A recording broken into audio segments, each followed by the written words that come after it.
Sveiki bičiuliai, Kalimera iš Kipro. Turiu taip pat užsidėti akinius nuo saulės, nes labai šviečia saulė.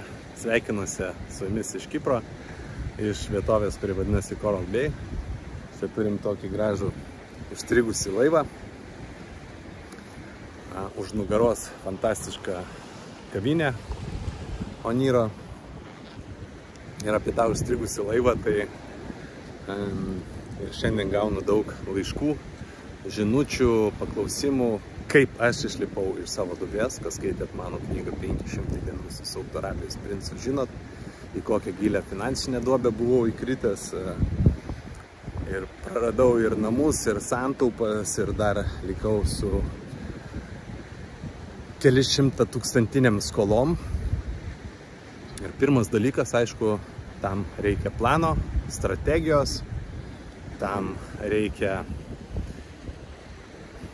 veiksmų. Tai apie tai ir dabar tom aš užsiminėjau, mentorystę, coachingu. Ir žmonės sako, kad tikrai būna skirtumas jų gyvenime po darbo, po mūsų bendro darbo. Antras tai yra pardavimai. Labai intensyviai dirbau, tariausi, kad gaučiau premijas, bonusus. Ir dabar irgi tuo užsiminėjau ir pats pardavinėjau. Ir rengiu įvairius mokymus, treniruotės. Labai man patinka ir ypač matyti, kaip tai padaro skirtumus įmonių gyvenime, klientų gyvenime ir pačių pardavėjų gyvenime. Ir trečias, tai yra investicija į nekilnojamą turtą. Ir apie tai šis puslapis Kriščiūnas NT. Kviečiu prisijungti. Investuoju ir Lietuvoje, Vilniuje, Kaune, Pervalkoje. Ir padariau 2 pirmas investicijas Kipre, Kipro Respublikoje, Pafos Atėjai. Planuoju Dubajui, žiūrėsim, kur ta kelionė nuves. Tai yra investavimas. Tai nėra